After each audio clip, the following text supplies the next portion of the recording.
listening to Proof Text, a Glossa House podcast by Dr. T. Michael W. Halcomb, Dr. Frederick J. Long, Dr. Mario Melendez, Dr. Jennifer Noonan, and J. M. Smith. Welcome and enjoy.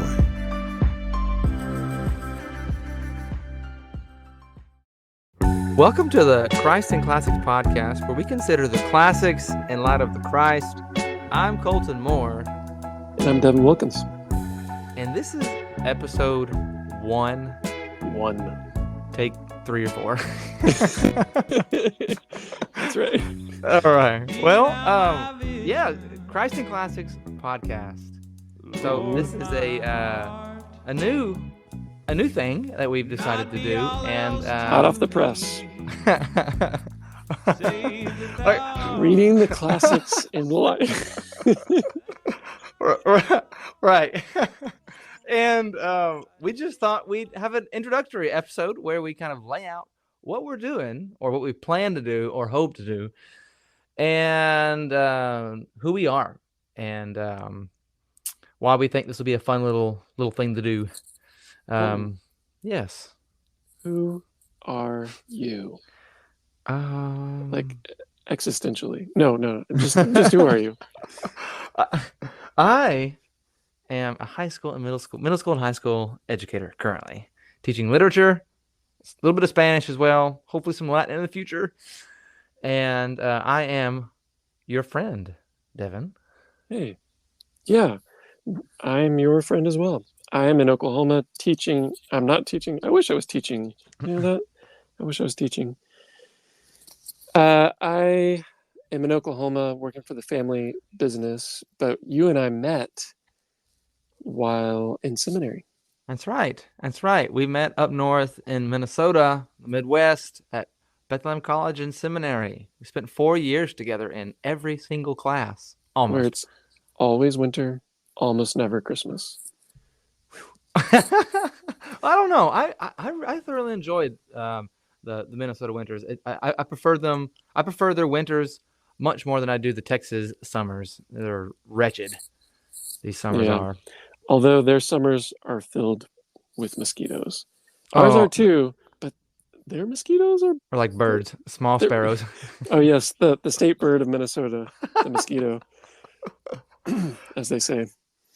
Yeah. Anyway. And so we met at Bethlehem College and Seminary, and our friendship really centered around not mainly like theology and the classes we were taking so much as it did our side gig.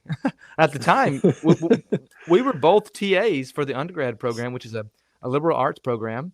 Mm-hmm. And you were teaching literature and philosophy and humanities, and I was for mainly the juniors and seniors, and I was doing English grammar for the freshmen, doing a little bit of Old Testament and Greek substitutions, or substituting for those classes.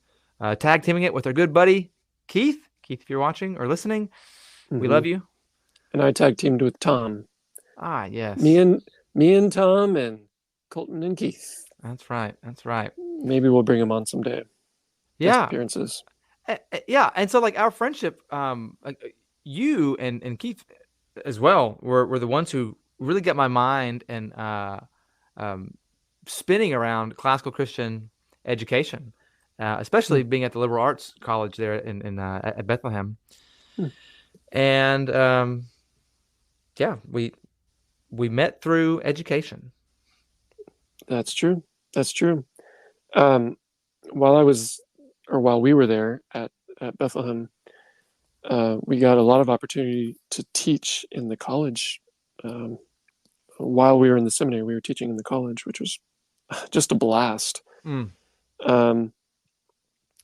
And it was really, I don't know how you think about it, Colton, but it was an opportunity to flex some of my St. John's muscles. I went to St. John's College in Annapolis while I was teaching high school literature up there.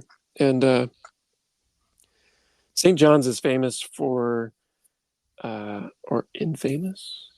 No, they're famous for... Nearly went the other direction there. Infamous.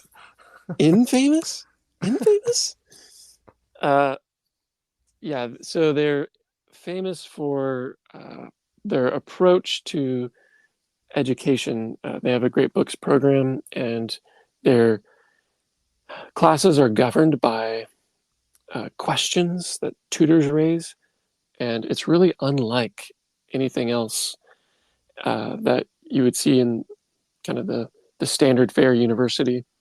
And since Bethlehem was claiming to be or to have a great books program, and to be true, I mean, that is what we were after.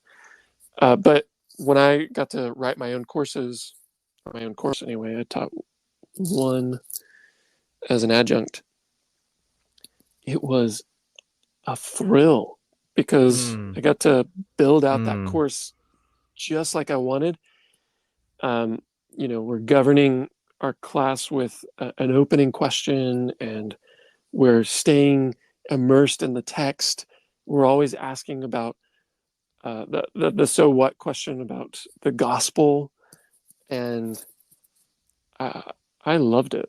And yeah, I'll never forget seeing those, particularly the juniors at the time, coming out of your classroom with Dostoevsky's The Brothers Karamazov, and I remember one particular guy's face. He's like, "That was awesome," and just really, and then for all of them just to sit in the student lounge with their books and talk about your class and the readings that you've assigned is just.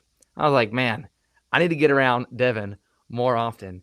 And then I would do English grammar tutoring up there in that student lounge, and like for like 30 minutes at a time.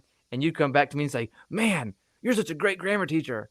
And then I was like, I don't know how we got on the topic of it, but I was like, Devin, if you teach me more about classical Christian education and teach me books, I'll teach you how to read music, because my undergrad's in music education, and you wanted to read music at the time. That's right. And I still want to read it. we never got around to it. I guess you're a better student than I am, because I didn't really figure out music, much to my chagrin. Well, so we obviously are taking our air quote mission statement or tagline from Bethlehem, because their undergrad statement is that they, if I can get it right, they are reading the great books in light of the greatest book for the sake of the Great Commission. So there's that great, greatest, and Great Commission.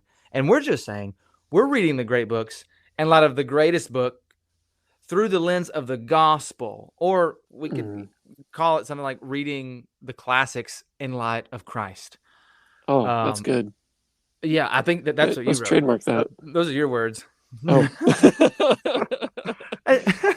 And so this episode is mainly just talking about that. What do we mean by great books, and what do we mean by reading these books through the lens of the greatest book? So let's just take it one at a time. What do you think? Yeah, let's break it down. What is a great book? Yeah, well, it's synonymous, I would think, with classics or maybe old books if you're taking the C.S. Lewis approach. But there was someone at Bethlehem that gave criteria for a great book. You want to lay those out there? Yeah. She was really helpful in giving me some categories for categories of criteria for did she give you these categories when you TA'd for her?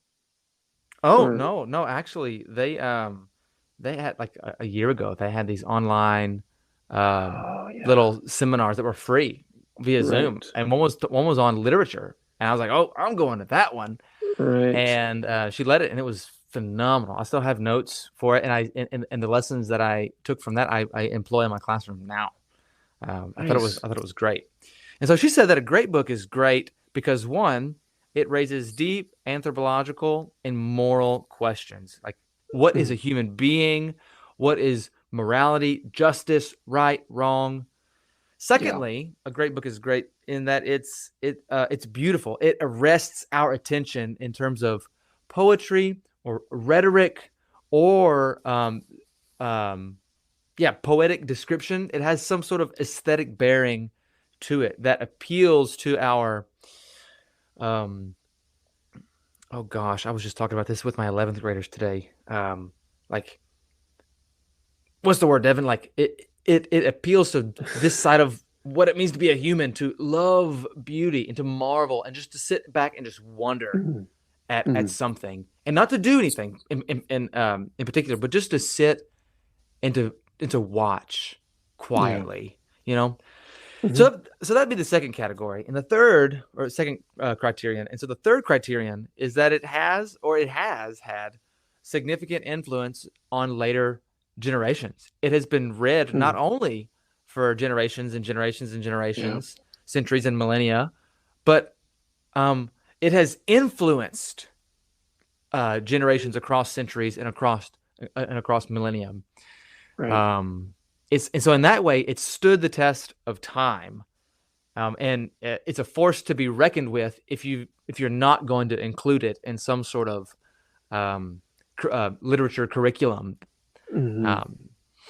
So I mean, there is a lot of disagreement on what should be included versus what should, but I think folks you can go to the St. John's website and they've got their lists, or Mortimer J. Adler's got lists. I mean, there's a whole lot of lists out there, but you can generally find kind of the main books.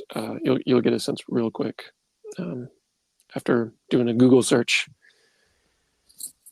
Find some great ones. Yeah, and so the books that we're going to be reading through, discussing on this podcast, are ones that we think have at least these three criteria. And I'd imagine there's other ways that we can define and determine what a great book is. But I really like this schema. You said earlier that these first two reasons kind of lead to the third one. So like a book that raises deep questions about what it means to be human, a book that conveys just immense beauty that arrests your attention, is necessarily going to influence the masses across generations. So 1, 2, and 3. And I think that's really helpful of thinking about as well. Yeah, and putting it in classical Christianese, there's we often speak of the good, the true, and the beautiful, and number one there raises anthropological and moral questions. That's the good and the true, or actually turned around, the true and the good. And then the aesthetic bearing, the beautiful, right? And the long-term impact that those have on the greater conversation, cultural conversation, is the third, resulting in influence. So yeah. So I think it covers it all. Yeah, these are the books we're going to be reading, and so so we're reading them, but what does it mean? What do we mean by reading them in light of the Bible, or through the lens of the gospel, or reading them in light of Christ, or what does it mean to read them in a Christian manner? Especially if a lot of these books are, quite frankly, pagan books. They're written by Greeks and Romans and who aren't necessarily Christians, or weren't necessarily faithful to Yahweh before Christ. So I guess it's a twofold question. I guess the first question is, well, how can we even read these pagan books? Because we're going to, especially since we're going to start with one, the Iliad. And how do we read them as a Christian? Yeah, that's right. I would think. Notice that I'm putting all the pressure on you. I asked the question. And Yes, Sensei. Yes, it's time for me to be a good student. I didn't learn music, so now I must sit at your feet. Yeah. So, what does it mean to read a great book in light of the Bible? I think the three criteria you mentioned earlier, which could be summarized in, well, does this book present us with that which is good or true, beautiful, and has it endured across the ages?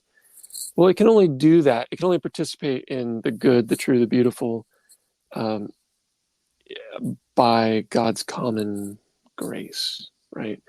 These things are part and parcel of what it means to be made in God's image, to be those who have capacity for the good, the true, and the beautiful. And so as humans, made in God's image, albeit fallen, we can expect the best of those,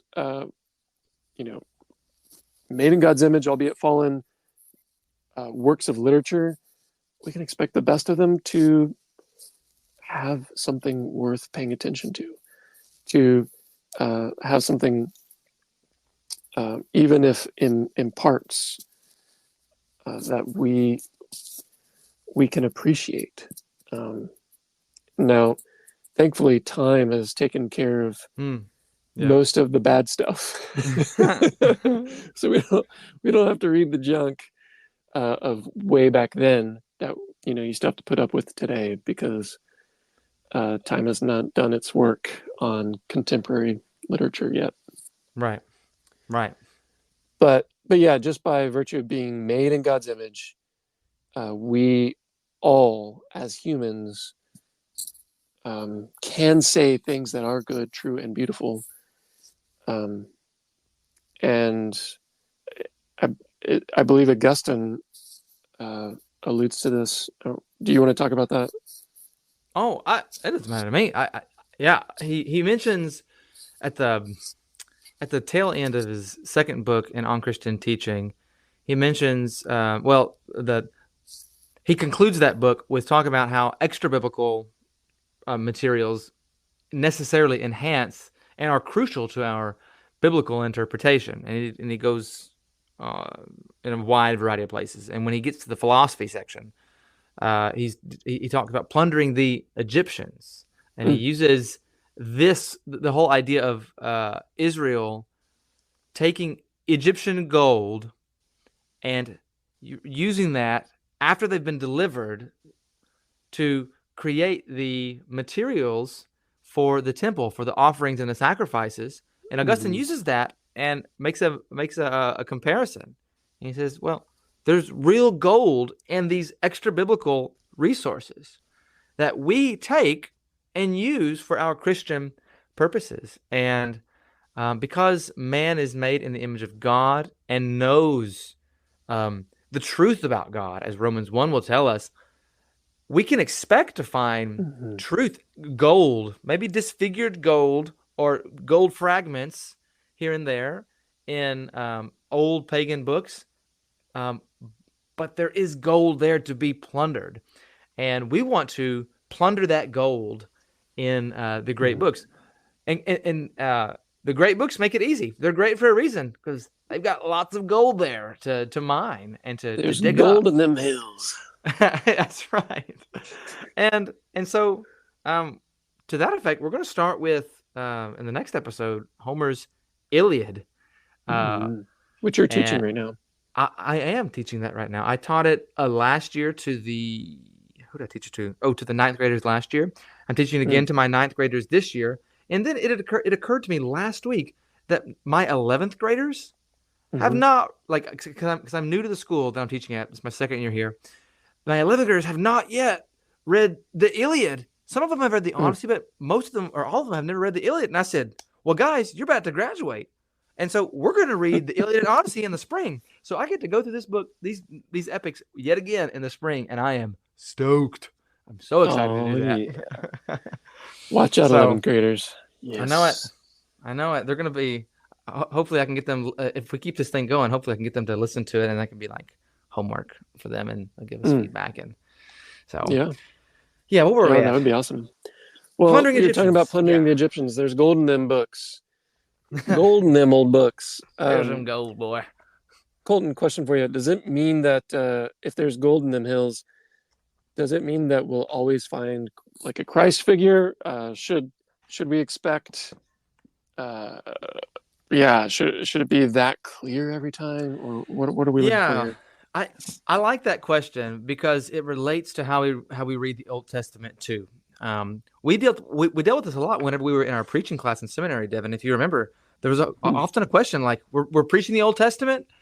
Uh, you got to somehow make a step toward the gospel, and you should. But does that always mean we're going to find an explicit Messiah, Christ, who sacrifices himself on behalf of others?" And we could ask that question, and we are asking that question for the great books. And the answer is no, not always. Sometimes you will when it's really obvious, especially I think it's more obvious kind of toward the end of the Iliad, and especially when we get into the Odyssey. Mm, And even more so when we get to these classics, or I would consider them modern day classics with like Lewis and Tolkien, who are Christians, who were hmm. Christians when they wrote. Yeah. But it's not always going to be there, and so um, there will be aspects of virtue and gold that we take um, from these ancient authors, but it won't always necessarily be a Christ-like figure that we're taking. Often, actually, all the time, it will be though. We're Hmm. we're evaluating this book through biblical principles um, uh, that guide our interpretation of the book. Now, I don't think we've mentioned it yet, but Mm, we're always in this podcast going to do our very best to read the classics on their own terms first. We want to hear what these authors have to say before we make any sort of Christian evaluation or appropriation of them. I mean, right. that's just a Yeah. it's like communication 101. Like you got to You got to listen to the listen person. first. Right. Yep. Yep. Yep. It's like our marriage counseling class that we took. Right. Really, I tell people all the time that marriage counseling class helped me read books better than better than our Hmm. exegesis courses Oh. in many respects. Well, I don't know. Well, I mean, you know what I mean. Like connecting this whole idea of like letting the text speak for itself with letting Hmm. your spouse or your friend or your sibling or your mother or father speak for themselves before you speak. Like Yep. that's huge. And If you then get paraphrase it. Oh. oh yes And oh then you may ask a question. Yeah. oh yeah. Yeah. Yeah. You can really get somewhere. Um, so, all right, let's pull this together. So we're looking for gold. Hmm. It doesn't always mean there's a Christ figure, but it does mean that there can be maybe. I don't know if you like this language or not, Colton. I think maybe you said that you don't prefer it, and if you don't, then this is your chance to Scrap it put and forward re-record the whole first episode. again. For real. uh, no, but you know, common grace, Ah, uh, like there, the by virtue of being made in God's image, there's common grace that is kind of bestowed on all people in a Romans 1 sense. Um, and we are looking for that in particular. And, you know, I think, yeah, eventually we'll find the Christ figures, but yeah, we don't have to find them every time, but I think we can always get to they're yearning for something true yeah. here, or they're yearning for something about what it means to be human here, or um, just the beauty of that passage points to something greater, you Yeah. know. And so we're pulling on those strings and hoping that, um, yeah, at the end we find the gospel. Fair Yeah. enough. And I think that's great. I think that's great. And it completely, I think, coheres with Paul's description of the Athenians and those of the Right. past who were um, feeling their way towards God, he says in Acts 17, Right. searching for something greater, larger, fuller than what they, than what they had. And I mean, we're going to talk about it. We see this in the Greek pantheon. I mean, the Mhm. gods of Greek mythology are no better, morally speaking, than the men. They're just as debauched and wicked and Mhm. licentious and sinful. And not only that, but Zeus, who's supposed to be the ruler of the gods, he's not even in control of everything. It's like, what is this? Anyways, Yeah, I'm getting the ahead of only myself. yeah, the one thing it's like they're no better. In some ways they're worse because they never die. Right? At least we That's know so funny. I Agamemnon's never going to thought of kick the that. bucket eventually, you know? That's funny. I've never thought of that. And they don't die. It's like, oh gosh. Can't get rid of them, Right. you Oh know? man, we're getting ahead of myself. So many thoughts right now about the Yeah, Iliad. sorry. No, you're good. So let's just let's land this plane. Like, so what's a successful Christ and Classics podcast going to accomplish in terms of duration, how long it is, and and goals and structure? Sure. So I think we want to take, 25 minutes, maybe 30 minutes to discuss um, a significant portion. I think with the Iliad, we'll do one book at a time. Mm-hmm. How many books are there, Colton? 24. Boom. 24 episodes of the Iliad coming at you to a podcast player near you. Okay. Um, yeah, so we'll begin with a governing question for the text and offer a lot of follow-up questions and just dialogue back and forth. And the hope is that we arrive somewhere, but sometimes you just get a more narrowly defined and clarified question, and that can still be successful, I think. Mm-hmm. Mm-hmm. Um, and so we'll be doing that. Oh gosh, what And is mhm, sorry, Devin. Before you move on, what's the guy? Jacob Klein, in mhm, from St. John's back in the '70s. You mhm, sent me a paper or a paper he read that dealt with discussion as means of mhm, learning, something like that. And he says in yeah, these St. John's seminars, it's the goal isn't so much to answer the questions we raise, so much as it is to, he says, if I can quote it verbatim, to expand our intellectual horizons, mm, basically giving us a larger framework to answer to raise more questions and answer more questions. And mhm, so he mhm, defines learning as like that whole process of groping, trying to learn, like, right. and like that's similar to what you're describing right now. So I just thought I would just insert that. No, yeah, that's fantastic. And it is worth saying that we, whereas maybe some would say, well, there are no answers that you could possibly arrive at. We're not saying that. We do Good. believe that there is capital T truth, but our ability to get at it every time is going to be limited because we're finite and we're not God, and that's okay. But God has made us in His image, and we delight in plumbing the depths that He permits. Mm, well said. Um, That's great. so our intended goal then is, to be further enlightened, our horizons expanded, um, and to see how how in all these things Christ is preeminent in a Colossians 1 sort of way. And hopefully, folks who are just maybe out there reading some of the great books in a homeschool setting, or you're reading it with your school, or you're a teacher and you're teaching it for the first time or the fifth time or whatever. We hope that this might be of some encouragement to you. Yeah. Yeah. And maybe Yeah. along the way, we'll have some special episodes with friends who are like specialized in topics here and there, or just side episodes talking about uh, teaching. But Mm, the main idea is to Right, to read the classics in light of the Christ. Yeah.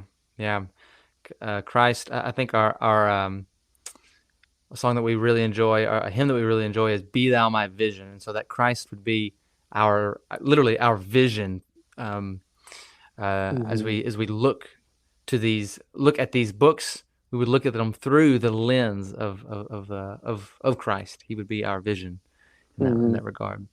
So we need to get that hymn recorded in a rock and roll fashion where it just rips into a solo right as the outro comes along. Oh, that would be rock. Oh, let me just talk with my buddy Micah, and I think we can get that going. Oh yeah. Well, all right. Well, until next time, I guess we'll mosey on over to Homer's Iliad, Book 1. If you listen to this and you got a copy of the Iliad, read it this week, and join us next time, and as we discuss Achilles' rage and the will of Zeus moving towards some end, kind of a convoluted end, we'll see, but an end nonetheless. Mysterious. Yes. Until then, let's rock. It's a great way to end it. Yeah. All right. Signing out. Signing out.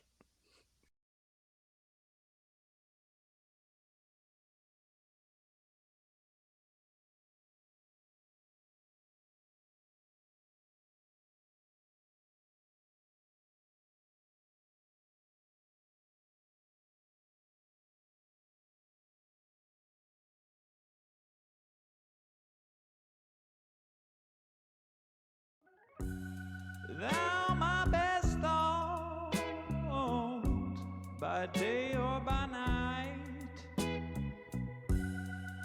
waking or sleeping, thy presence my light.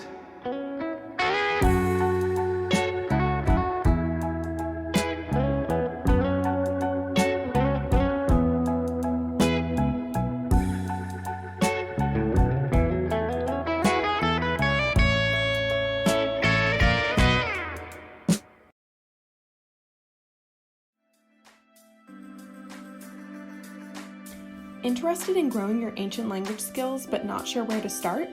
Glossa House can help. From illustrated readers and short stories to lexicons and grammars, Glossa House offers a variety of resources for beginning, intermediate, and experienced ancient language learners. Head to glossahouse.com today. Glossa House, language resources for the global community.